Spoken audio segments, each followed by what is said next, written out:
Tonight on Frontline, the law. Sports betting, by and large, is illegal in this country. The loophole. The United States Congress carved out a piece of legislation that says fantasy sports is not gambling. I didn't make that decision. They did. The underground world of online sports betting and the multi-billion-dollar business of daily fantasy sports. I've made hundreds of thousands of dollars doing this over the past 2 years now. The core of what we do is about making sports more exciting. Frontline and New York Times reporter Walt Bogdanich investigate the meteoric rise and new challenges facing daily fantasy sports. It's clear to us that what they're doing is gambling. There are investigations going on all over the country. They can't have unregulated gambling without running into problems. How much do you estimate you lost? Between 60 and 65,000. Tonight on Frontline, the fantasy sports gamble. So you don't view what you do here as gambling? No. Frontline is made possible by contributions to your PBS station from viewers like you. Thank you. And by the Corporation for Public Broadcasting. Major support for Frontline is provided by the John D. and Catherine T. MacArthur Foundation, committed to building a more just, verdant, and peaceful world. More information is available at macfound.org. Additional support is provided by the Park Foundation, dedicated to heightening public awareness of critical issues. The John and Helen Glessner Family Trust, supporting trustworthy journalism that informs and inspires. The Ford Foundation, working with visionaries on the front lines of social change worldwide at fordfoundation.org. The Wincoat Foundation, and by the Frontline Journalism Fund, with major support from John and Joanne Hagler. And additional support from Laura DeBonis and Chris and Lisa Caneb.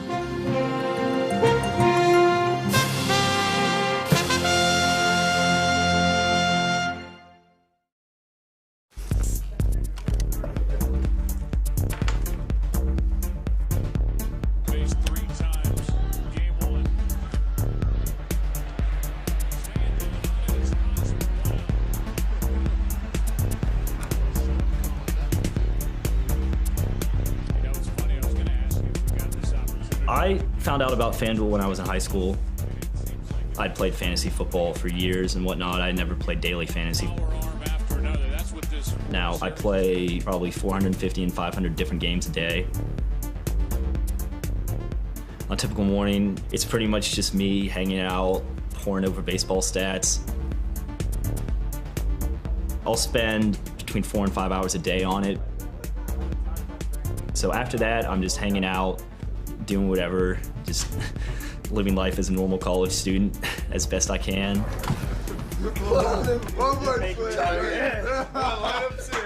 We met Bryce Morrow on the last day of his junior year at Indiana's DePaul University.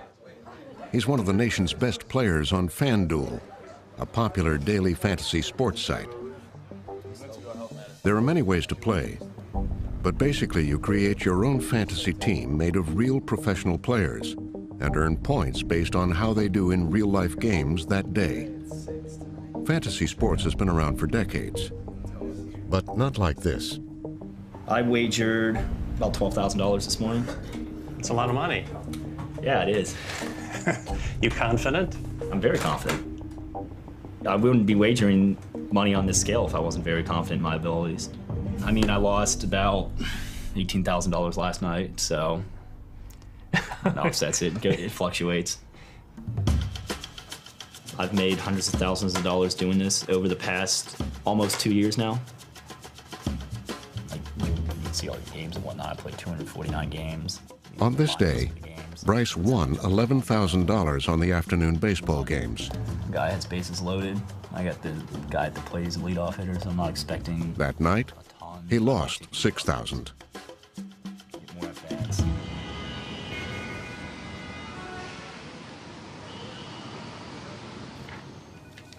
Over the past year, with reporters from the New York Times, we've been investigating the world of online sports betting and what was behind the explosion of daily fantasy sports. Fantasy sports was traditionally a season-long contest that was something common among coworkers. friends, and family. For years, players would gather at the beginning of the season, assemble their teams, and compete against each other. In the season-long contests, sometimes you have to wait 3 months, 4 months. You're devoting hours upon hours a week, and you have to wait until the end of the season to find out who won. Then the internet came along. Today, you can play thousands of opponents at once, and rather than months, you get results right away. The gratification doesn't get any more instant than in daily fantasy sports. You have an outcome every single day. And if you don't like your lineup today and you lost, you get to start over again tomorrow. Fantasy sports used to be seasonal. Now it's being offered on a daily basis.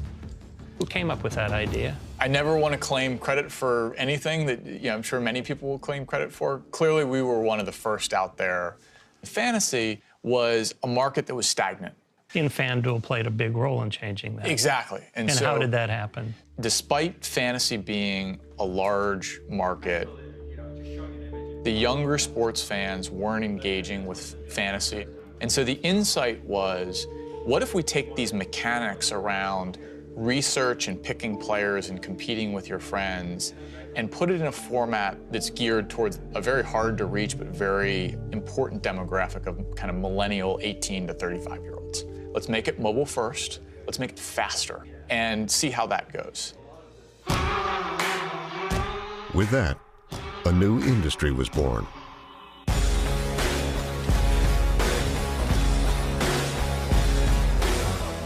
Soon, dozens of companies began offering daily fantasy games, most making their money by taking a cut of the players' bets. FanDuel and its main rival, DraftKings, are the biggest names in the business, with about 90% of the market. Both are now valued at over $1 billion. We have several million paid players, and that's growing every day. So right now we're signing up 20 to 30,000 players every day. 20 to 30,000 every day. Yep. What percentage of your daily fantasy players would you say are under the age of 30? Probably about 50 to 60% are under the age of 30. It's a demographic that appealed to venture capitalists and private equity firms. They've pumped hundreds of millions of dollars into the industry. TV networks wanted that audience as well. Full disclosure, 21st Century Fox, our parent company, owns roughly an 11% stake in DraftKings. We should note NBC Sports Group and NBC's parent company Comcast are among the investors in FanDuel. ESPN has an exclusive 2-year marketing agreement with DraftKings worth reported $250 million. Maybe the most surprising support came from professional sports leagues and teams. They've long opposed sports gambling, which is illegal in most of the country, saying it fosters corruption. The sports leagues have always been of the view that sports gambling will lead to match fixing, and it will create a negative perception in the minds of fans that the games are not on the level. But that didn't discourage them from embracing daily fantasy sports. The NBA developed a partnership with FanDuel. Major League Baseball and the NHL struck deals with DraftKings. New England Patriots owner Robert Kraft and Dallas Cowboys owner Jerry Jones both own stakes in DraftKings. And 28 professional football teams have made deals with one site or the other. The sports teams in the leagues want to make sure that sports is as relevant for today's millennial generation as it was for the generation that is now in their 40s or 50s. And what they see in FanDuel is an opportunity to engage a younger generation of fans, get people to watch more sports, and then also get them to play more on FanDuel. FanDuel's one-week fantasy football leagues are paying $75 million. All that investment money fueled an advertising blitz worth hundreds of millions of dollars in the run-up to this year's football season. Turning a game you love into a lifetime of cash. Use promo code KICK to play and get free entry into the Millionaire Grand Final. On some weeks, FanDuel or DraftKings was the #1 advertiser on television. This isn't fantasy as usual. This is DraftKings. They were everywhere. I'm not sure that we've ever seen that level of spend for any kind of gaming product. And frankly, any product, it's very rare that a marketing campaign achieves a spot in the cultural consciousness that becomes a meme, that becomes the subject of jokes for late-night television hosts. These days, it feels like you can't turn on the TV without seeing one of three things: a zombie, a Kardashian, or a fantasy football ad. I can't think of another marketing campaign, at least in my lifetime, that achieved that kind of cultural status through sheer force of repetition. Over and over and over. It's not making you want to play? No. All that advertising also brought some unwanted attention. As the daily fantasy sports industry became more ubiquitous, the questions were inevitable. Is this something that is legal? Is this something that should be regulated? Some people even believe it might still be illegal. How is this not gambling? Let's be clear, we're talking millions of people spending billions of dollars to bet on things they can't control. The big question is it even legal, and should it be? This comes dangerously close to online gambling. Do they have to pay anything to play? And do they win something? They do. That's gambling. What that advertising spend at the beginning of the NFL season really did was create not only a lack of sympathy, but a vulnerability that didn't exist a year ago. You. It's gambling. Is what you do gambling? No, it's not gambling at all. I mean, I consider it more of investing. You know, I have a portfolio. I'm trying to diversify the portfolio by picking players every day. I'm trying to maximize returns. I'm trying to optimize my lineup each day. I mean, it's like you're given $1,000 to bet on the stock market in a day. You know, it's no different than that. You told me that FanDuel doesn't like the word gambling associated with its brand. And you told the story of they contacted you and asked you not to use that word. And tell me what happened. I prefer not to answer that. Okay. Because you don't want to get them angry, or? Because I don't want to do anything to upset the industry. I mean, my job at stake pretty much. There's a lot of commercials out there. It's not just during the games, it's everything. You see these daily fantasy commercials. The core of our game is not about the money. When you ask people why they play because it makes the games more exciting. When you ask us what we as a company are about, we're about making sports more exciting. So you don't view what you do here at FanDuel as gambling? No. That's a word that isn't used very much around here, I take it. Because every time that you talk to our users, what comes through loud and clear is the fact that we're an entertainment product. So you see no reason then for fantasy sports to be regulated by some government agency? Our product is all about entertainment value. It's time. The word gambling, or the association with gambling, will have immediate negative repercussions for the industry. They want their product to be as deregulated, as non-interfered with as possible by state and federal government. And the moment the gambling door opens, all that ends. Texas is recognized. Thank you, Mr. Speaker. The fight over the legality of fantasy sports traces back a decade ago to Washington, D.C. Ironically, the daily fantasy sports industry owes its existence to an anti-gambling law, the Unlawful Internet Gambling Enforcement Act of 2006. It was supposed to stop credit card companies and other payment processors from facilitating bets online. Mr. Speaker, I yield 3 minutes to the gentleman from Iowa, Mr. Leach. The bill's sponsor, Iowa Republican Jim Leach, saw online gambling as a threat to young people and gambling addicts. Never has it been so easy to lose so much so quickly at such a young age. Internet gambling serves no social purpose. Noted, internet gambling is crack cocaine for gamblers. You can gamble in the bedroom, in the living room, on a treadmill. You can get over your head quite quickly. I yield back the balance of my time. Gentleman yields back the balance of his time. I was one of the leading lobbyists for the opponents of the legislation.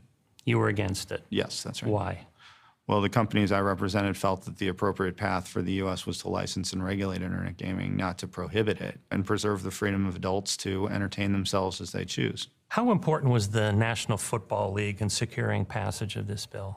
Instrumental. I think it's universally recognized that their advocates were the main strategists for getting it done. The bill they helped pass targeted online gambling, including websites that had moved offshore, but it exempted fantasy sports, as long as they involved more skill than chance. And ultimately, it left the fight over the legality of fantasy sports up to individual states. This is a 15-minute vote. If the point of the 2006 law was to stop internet gaming involving offshore websites, what role did fantasy sports play in this? There was a big grassroots uprising. Fantasy sports players don't consider themselves gamblers. And I think the sponsors decided it would be easier to enact the law if they did not prohibit fantasy sports. The yeas are 409, the nays are 2. The daily idea of fantasy sports was not conceived of when the bill was passed. Partly under the assumption fantasy sports are kind of a fun activity that were a very modest proportion in size, but I certainly didn't foresee this sort of activity.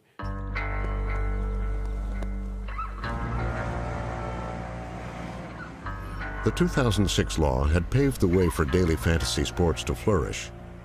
As for the law's primary target, the multi-billion-dollar online sports gambling industry, our reporting showed it flourished too, but underground. It's a shadowy world that for many years, Curtis Coburn called home. Were you a successful bettor? They probably beat me on football. Baseball, I did pretty good on baseball. By the time the law passed, he had been playing with a gambling ring in Plano, Texas for about 5 years. They had a large amount of bettors all over the United States. They had bookies in Vegas, New York, you name it. And it looks like Greg is going to bump it up, makes it 600 to go. Coburn's bookie, the guy who handled all his money, was Greg Murkow, a big-time poker player with over $1.5 million in winnings. After a while, after talking to him, he asked me if I was a cop, and I told him no, and he said, well, I'll hook you up, and I was betting that night. But in fact, Coburn was a cop, an undercover detective for the Plano PD. Hey, Kevin, where you at now? Our target just showed up. He was wired with a hidden camera that recorded hours of betting transactions. How you doing? I had a fake name. I went by Carl Cannon. I had checking account, credit cards, different address. I had a completely different cover. Thank you, sir. I may just give it back to you next week, just like it is right here. It was a lot of chasing the money, following the money. Although the money was handled in person, much of the actual betting took place online on an array of 24 websites based not in Texas, but offshore on the tiny Caribbean island of Curacao, which the bookies used to process bets around the clock.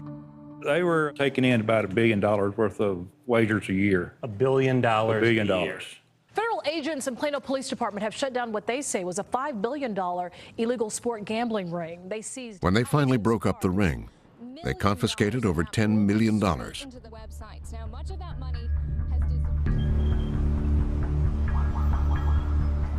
Though the Plano ring had been stopped, reporters at the Times were seeing gambling rings proliferating. We began digging deeper into how these online gambling operations work. James Glantz is an investigative reporter with a PhD in physics.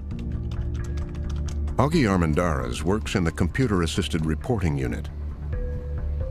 Though many gambling websites refuse to take bets from American customers, we managed to set up an account with a Panamanian website called Bet Online. Its motto is, because you can. And that turns out to be absolutely true. That's my credit card information right there. You can see my available balance up here. It's 139. I've got a pending wager, $10 on Chelsea. All right, let's bet on the All-Star game. I'm an American League guy. Let's put $10 on the American League. Sure. Just straight bet. Okay. And I can place my bet, confirm it, and watch out for the tweet button.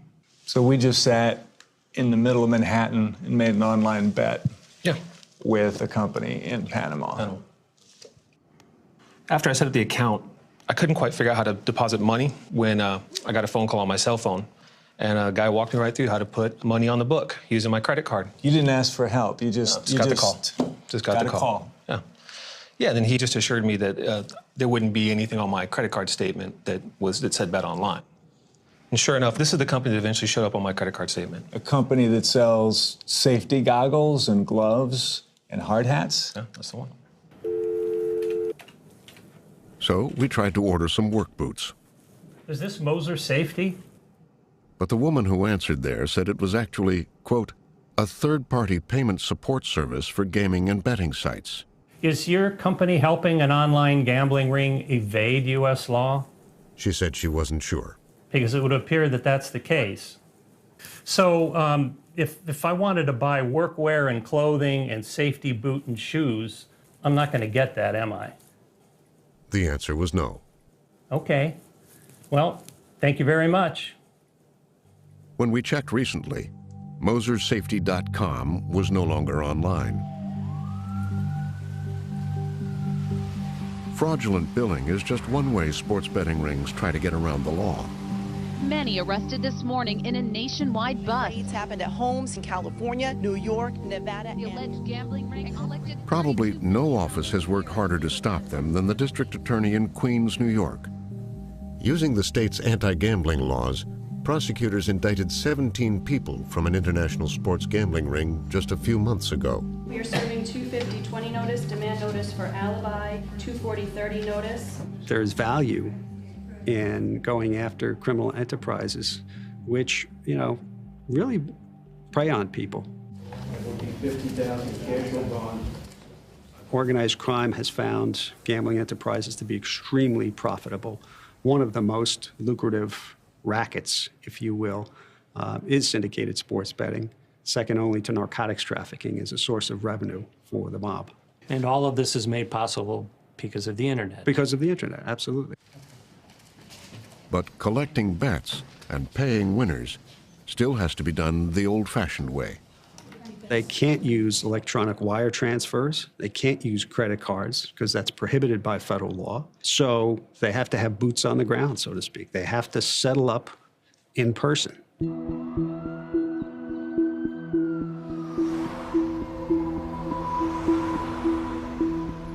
It's a system that sometimes operates right out in the open, as Braves investigators saw a few years ago, in the middle of the day on Fifth Avenue in Manhattan. Fellow walks up, meets some person, here's your money. Our detectives were in a position to observe it and take pictures of it. And this is the way business is done in these kind of criminal enterprises. The courier, whose code name was Mr. Gold, handed over a bag stuffed with $350,000. But the recipient of the money was a surprise. Joy Thompson, a New York real estate developer and philanthropist. She told investigators that she was merely holding the money for her brother Stanley, the top odds maker for Pinnacle Sports, one of the biggest and best-known offshore gambling websites. Pinnacle has been based on the island of Curacao since the 1990s. At its peak, it was handling as much as $12 billion a year and was a household name. In certain households, anyway. What price they give you on Alvarez? $350. Who you place your action with? Pinnacle. Online? After the 2006 law, Pinnacle said it stopped taking bets from the United States. Within 2 years, its business dropped in half. Did they come back?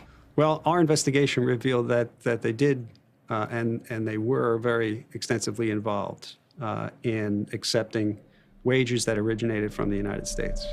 In that particular case, authorities recovered about $10 million and arrested 25 people in 5 states, including Stanley Thompson, who pled guilty to a misdemeanor. We wanted to speak to Pinnacle Sports directly, so we went to Curacao, about 40 miles off the coast of Venezuela. I think that one of the attractions of these zones here is that they have great tax rates. And also the, tolerant, government. The billion-dollar company's offices were here, in a beachside budget hotel. We'd requested an interview, and were waiting to hear back when there was commotion at the hotel. I was sitting in the lobby this morning and I noticed a whole horde of workers descending with a lot of equipment coming out of the Pinnacle office. And now they're pulling out in the truck.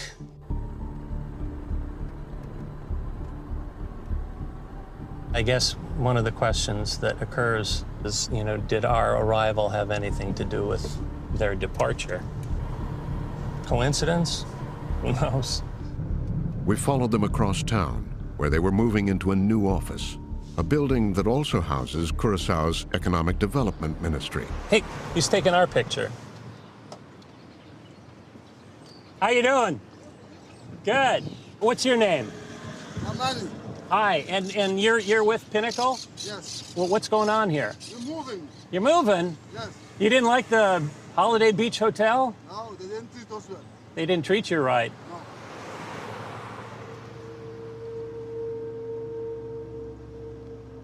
No. The question is, am I going to ever have an opportunity to talk to somebody on camera? So we went back to the Holiday Beach Hotel to make one last attempt at talking to someone at Pinnacle. Can we do an interview with anyone from Pinnacle to ask about their operation and why you guys moved this morning? No. No? Excuse me, don't take my picture. You guys are trespassing as far as I'm concerned. So we should leave? You should leave. We asked to speak to other gambling companies, but they wouldn't talk either. Nor would officials in Curaçao who oversee the gambling industry, the governor's office, which issues gaming licenses, and the Justice Ministry. We finally received a statement from Pinnacle's new neighbor, the Economic Development Ministry. I graciously thank you for your interest in this industry, but considering the U.S. position towards online gaming, there is no benefit to further deepen this topic for the benefit of the U.S. TV viewer. I can only refer you to Mr. Campbell from the Gaming Control Board. So we called Mr. Campbell, who said that while the Gaming Control Board was expected to gain authority over online gambling in the future, for now, it only regulates casinos. He wouldn't agree to an interview, but said he'd provide a statement if we came to his office.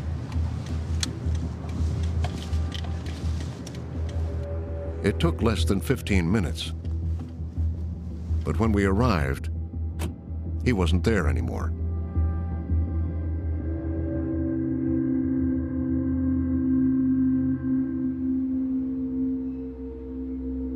Before we came down here, an industry consultant said that getting someone to talk about online gambling in Curaçao would be like chasing a ghost. He was right.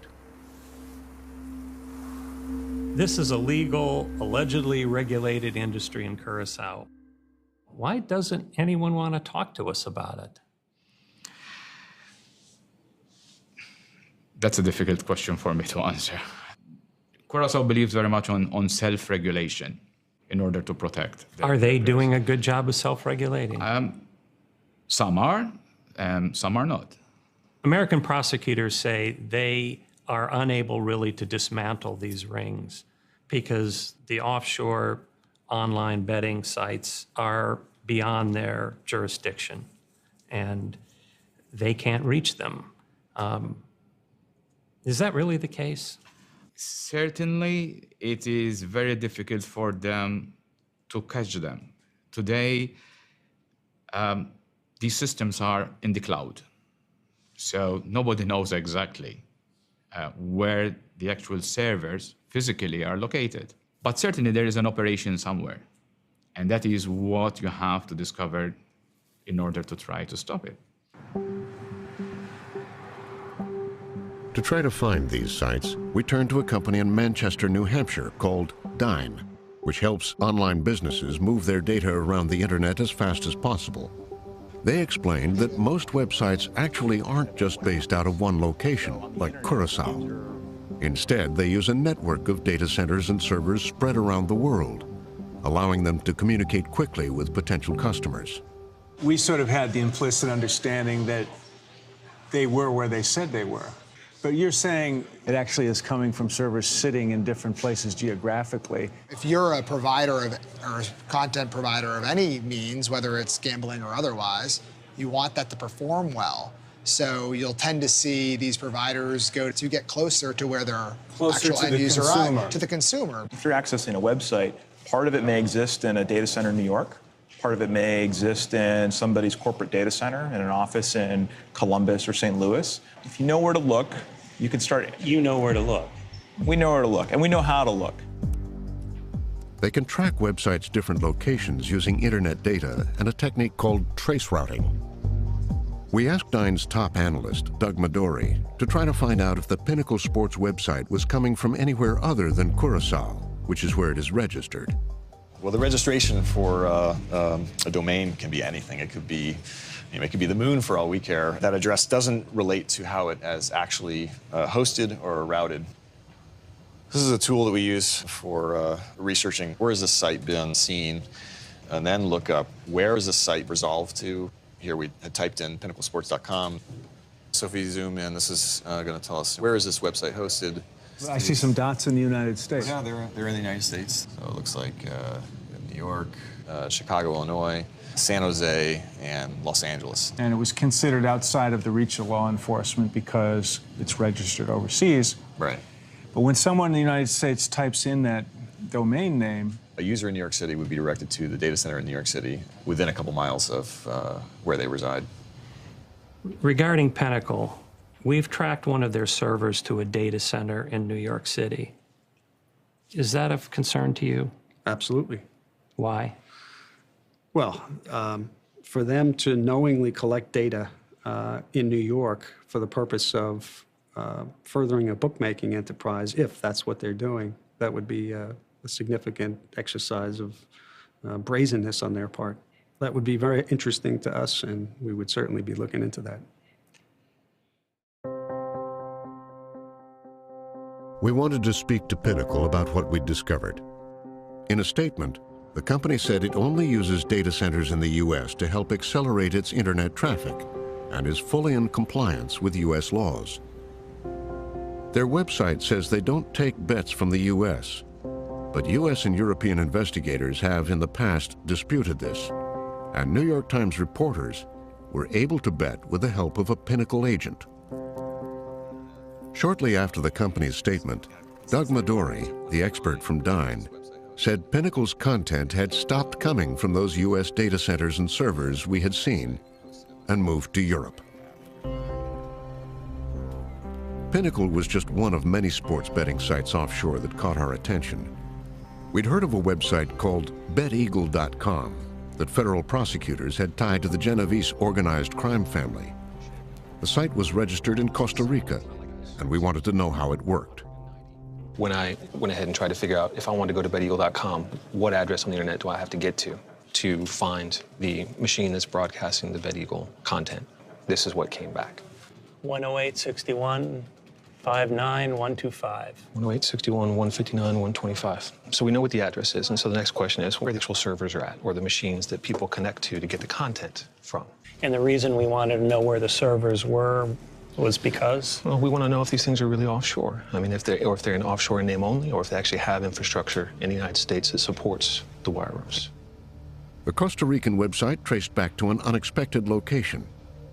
You can see it goes into New Jersey. We figured out that that's a building number of a data center in New Jersey, in Piscataway, New Jersey. That data center housed servers operated by a New Jersey company called Chupa. So we looked to see what other sites were on those servers. It's not just BetEagle.com. There's evidently 165 others at that machine. Okay. Racebooks, mobile wagering. These are all on that same address on the internet. Bet on tennis, bet on baseball, all in one spot. That's correct. And these sites are not licensed by the state of New Jersey. None. So they're operating illegally. Right. The New Jersey Department of Gaming Enforcement declined to be interviewed, but said they were not aware of the gambling sites we had found. And a Chupa spokesman denied any knowledge of the gambling sites. But a few days later, we noticed something in the internet traffic. After you made the call, we started seeing the sites move one by one to different places. We're seeing things migrate to new servers, different networks, different servers. They moved off of the Chupa network, and we verified that. We found more than 100 gambling sites that apparently the federal agents didn't know about.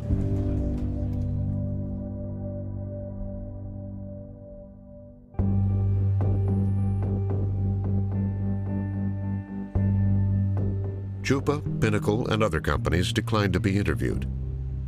But an American investor in the online gambling business was willing. Okay. Jeffrey Salvati owns a stake in 2 offshore gambling sites, YouBet and VitalBet. One of his investors is the world champion boxer Manny Pacquiao. And where are they based offshore again?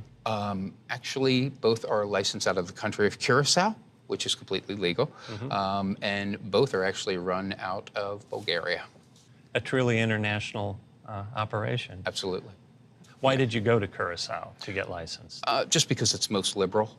It's not most cost effective, but it is recognized. He said he's not worried about legalities because his sites don't take bets from the U.S. But he and his partners are looking beyond the world of offshore gambling. They're now trying to get into the business of daily fantasy sports. They're investing in a company called Impact Fantasy Sports. Impact Fantasy Sports has the ability to do games that aren't quite popular in the U.S. yet. Cricket, rugby, darts. You'd like to take fantasy sports and take it on a trial run in other countries, is that right? Yes. While football is probably 50% of DraftKings and FanDuel's activity, in the country of India, if you're not in cricket, you could just pack up and go home. Impact Fantasy Sports allows us to execute those obscure sports. Already in the U.S., fantasy sports has expanded beyond games like football and baseball. Now you can bet on daily fantasy golf, fantasy NASCAR, fantasy mixed martial arts, fantasy video games. And new companies have stretched the definition of fantasy sports. This one assembles your teams for you. You just pick a side. Daily fantasy has become 10-minute fantasy, reduced to a yes or no question, removing virtually all the skill that was supposed to separate it from gambling in that 2006 law. Do you think fantasy sports is gambling? Honest answer. No, I don't believe it is. When you have to draft a roster of 8 guys, all from varying teams, and you're not placing a wager on a single guy or a single team, there is skill involved in fantasy. As there is in poker. As there is in poker. One is considered gambling, but one is not. I don't make those decisions. In 2006, the United States Congress carved out a piece of legislation that says fantasy sports is not gambling. I didn't make that decision. They did. We're playing by the rules, they make them. But as the daily fantasy business grew, with an estimated $3.1 billion being bet last year, it did so with very few rules at all. The New York Times began publishing stories on what we'd found out about the realities of unregulated sports betting and how the daily fantasy industry avoided government oversight. Why should casinos and sports books be subjected to oversight and regulation by the government, and fantasy sports somehow escapes all that? Fantasy sports has always been recognized to play a different role. When you talk to people about fantasy sports, it's a social activity. It's about competing with their friends. But we're clearly very focused on making sure that everybody in the industry operates with the highest degree of integrity. So we're talking about self-regulation here. Mm-hmm. And you're content that that's working well? It is. This morning, 2 of the biggest names in fantasy sports are scrambling to clean up their image. But a few days after that interview, scandal hit the industry. DraftKings and rival site FanDuel have acknowledged that their employees have played and won significant money on each other's sites. An employee of DraftKings allegedly used inside information to win $350,000 on a rival site. Accusations of insider... DraftKings hired an outside investigator who cleared them of any wrongdoing. But the damage to the industry's credibility had already been done. People suddenly realized hundreds of thousands, if not millions of people were playing for real money. Billions of dollars were involved. But as it turned out, we don't actually know what's going on inside the black box that is daily fantasy sports. New developments in the explosive scandal rocking the unregulated world of fantasy sports. The controversy prompted New York Attorney General Eric Schneiderman to investigate. Up until now, FanDuel and DraftKings have not been subject to any regulation, so all we're doing is taking them at their word that they're doing the right thing. The standard in New York is not whether or not there's some skill involved. In fact, our laws make it explicitly clear that if there's a material element of chance, even if skill's involved, it's still gambling. The Massachusetts Attorney General is taking Other states followed quickly with their own inquiries. In New Jersey, you have a senator and you also have a congressman who want investigations done. State of Florida. Yeah, so help us understand that. The moment we began to think that there was something amiss, that something wasn't quite on the level, We're not going to allow it if there's any chance whatsoever. it accelerated things to a degree where it seems as if half the states in the country are teeing up some form of regulation or legislation. It could be the beginning of the end. It has gone big, it has gone national. And in mid-October, if you live in the state of Nevada, you can no longer play DraftKings or FanDuel. Nevada gaming officials ordered daily fantasy companies to shut down operations in the state. The state says they can't operate there without a gambling license. Obviously, Nevada doesn't prohibit all forms of gambling, but you have to submit yourself to a very rigorous regulatory process to run a gambling operation in Nevada. All bets are off, at least in New York State at this time. Soon after, New York cracked down, saying daily fantasy was illegal, their ads misleading, and the games possibly unfair. A FanDuel executive told me that daily fantasy sports is really all about entertainment. Why then would the government, and you in particular, decide to get involved in a product that's just about entertainment? Well, gambling is entertainment. People go to casinos to be entertained.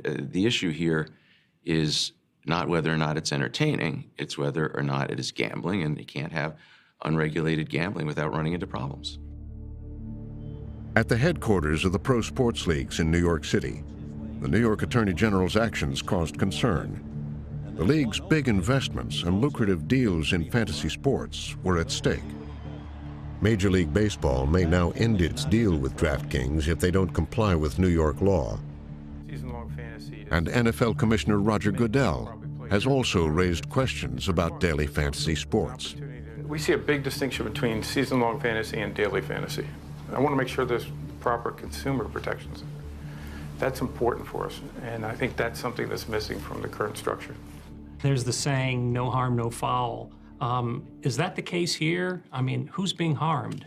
Well, the fact is we just don't know what's been going on in there, so our investigation is ongoing. It's clear to us that what they're doing is gambling, and there are people who have gambling addiction problems, and for them to contend it's not gambling can almost lure people who know they have gambling addiction problems into getting back involved in betting, and gambling addiction experts have come forward to say this is a particularly pernicious form of gambling.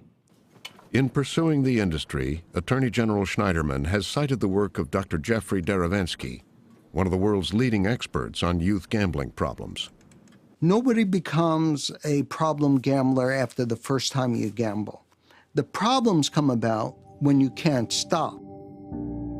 What concerns him is that the young, millennial-aged males who make up Daily Fantasy's target demographic are most at risk for gambling addiction. We know that young people are greater risk takers. We know that males tend to gamble more than females in general. We also know that males tend to have more gambling-related problems than females, and boys are much greater risk takers than girls. But FanDuel's Matt King insisted it was not a problem. Are you aware of any young people who have developed gambling problems by playing fantasy sports? No. None. To find out whether addiction was becoming an issue, we talked to counselors who work with problem gamblers across the country and wound up in Auburn, Alabama, to meet a gambling addict named Josh Adams. You know, gambling for some people is fun, and some people can do it normally. I'm not one of those people. If you have a mind like an addict has, it's dangerous. He's been a gambling addict for much of his life. He says he's lost hundreds of thousands of dollars betting on sports. He thought he'd recovered, but then discovered daily fantasy sports. playing for years on a number of different sites. It'd be akin to an alcoholic finding out about a whole new street of bars that he or she never knew about. How much time a day did you spend on picking players? 80% of my day was spent either researching or analyzing. I would listen to fantasy sports radio all day. I'd have one earbud in my ear. How much money did you lose? Close to $20,000. The New York Times article on Josh's account of his addiction struck a nerve with some readers. It had a profound impact on me, and to the point where I almost cried as I was reading it, because I could relate to Josh's story and kind of what I was going through at the time. Paul is a gambling addict in his 20s. We agreed to conceal his identity and voice because he's afraid of ruining his career prospects. Like Josh, he says an addiction he thought was under control was reignited when he found daily fantasy sports. You knew you had a gambling problem. Why did you play that first game on fantasy sports? I didn't think it was gambling. One of my friends was playing online fantasy, and he sent me a link, and the deal was he gets a free entry and I get a free entry. That was my first time on the website. Paul showed us his betting records. There was one day where I deposited $5,300, lost, then deposited again a few hours later, and 10,000 again. If that's not an indication of problem gambling, I don't know what is. How much do you estimate you lost? I think it's a little bit over 60. It's between 60 and 65,000. Did you have it to lose? No. It's mostly credit card debt that I had to take on. Now that you've stopped playing daily fantasy sports, are there triggers that you worry about? Anytime I see one of those commercials from FanDuel or DraftKings, I think about it. After I played FanDuel the first time, I was hooked. I start pacing back and forth. It's like the best adrenaline rush ever. Just choose a league. Josh Adams says he feels the same.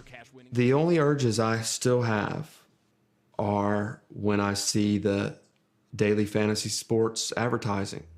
They don't say that there are going to be more losers than there are winners. $75 million a week with immediate cash payouts and no commitment. You heard me, real cash money. The Achilles heel for the industry is clearly problem gambling. Nothing will get the attention of state lawmakers, state legislators. That's the dark side of gambling, the real-life adverse consequences that befall people who are unsuccessful at it or do it way too much. People have been hurt that could have been protected, and I think the industry has lost several years. You know, they've taken some blows that could have been avoided so easily. Keith White of the National Council on Problem Gambling says he's been trying to convince the companies to develop serious consumer protections. How long have you been engaging the daily fantasy sports companies in conversations about what they should be doing that they're not? Almost 3 years. 3 years. Based on what you're telling me today, it doesn't sound like you've made a whole lot of progress. It's unfortunately, no, we haven't. White says he's recommended truth in advertising standards, effective age verification, and listing his gambling addiction helpline on their websites. Why hasn't the fantasy sports industry adopted these consumer protection safeguards? I can't speak for the fantasy sports industry. I only can say that when we've engaged with them, they have recognized that there are customers of theirs with problems. We have offered our help, and to date, they have not embraced it fully.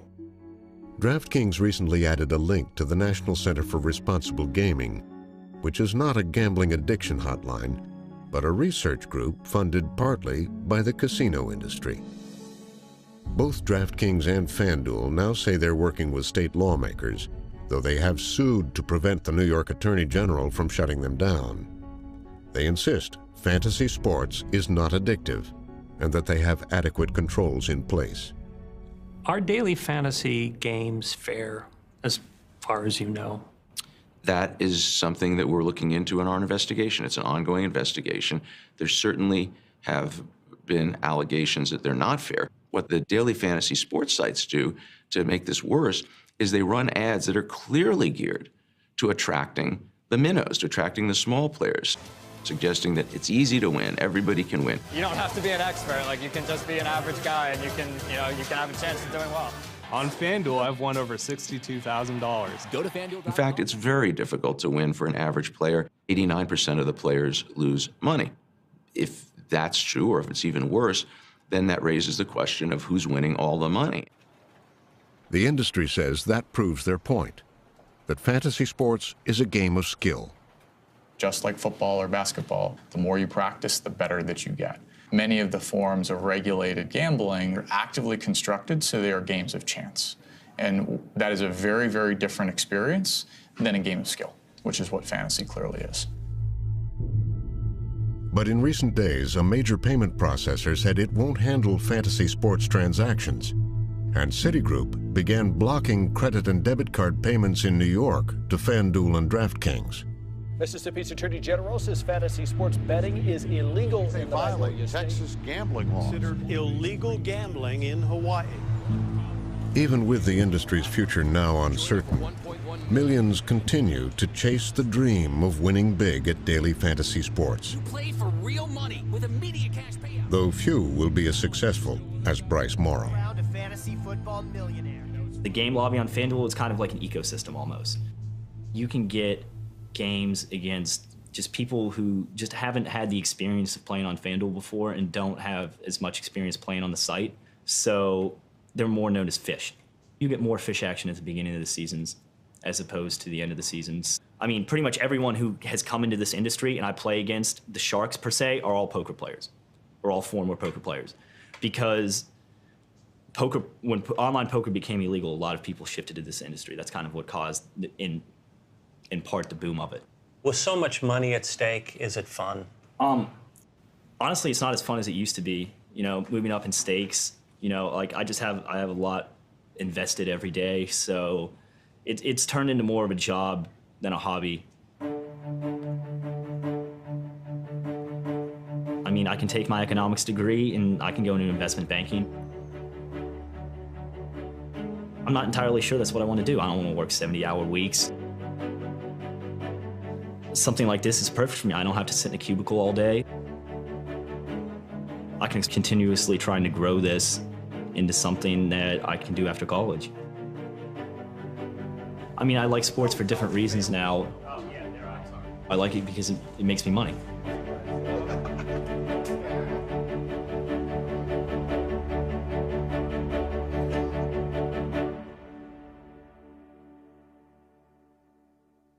Go to pbs.org/frontline to see the latest on how states are challenging the daily fantasy sports industry. Learn more about the ties between fantasy sites and pro sports leagues. Read extended interviews. We're an entertainment product. It's clear to us that what they're doing is gambling. And check out the reporting by the New York Times on fantasy sports. Then connect to the Frontline community on Facebook and Twitter. Visit us on YouTube and sign up for our newsletter at pbs.org/frontline. Frontline is made possible by contributions to your PBS station from viewers like you. Thank you. And by the Corporation for Public Broadcasting. Major support for Frontline is provided by the John D. and Catherine T. MacArthur Foundation, committed to building a more just, verdant, and peaceful world. More information is available at macfound.org. Additional support is provided by the Park Foundation, dedicated to heightening public awareness of critical issues. The John and Helen Glessner Family Trust, supporting trustworthy journalism that informs and inspires. The Ford Foundation, working with visionaries on the front lines of social change worldwide at fordfoundation.org. The Wincoat Foundation, and by the Frontline Journalism Fund, with major support from John and Joanne Hagler. And additional support from Laura DeBonis and Chris and Lisa Koenig.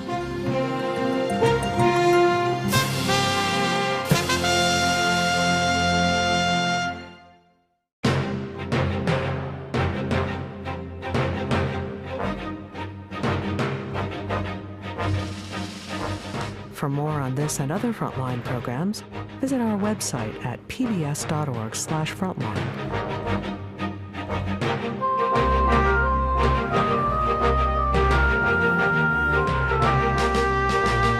Frontline's The Fantasy Sports Gamble is available on DVD. To order, visit shoppbs.org or call 1-800-PLAY-PBS. Frontline is also available for download on iTunes.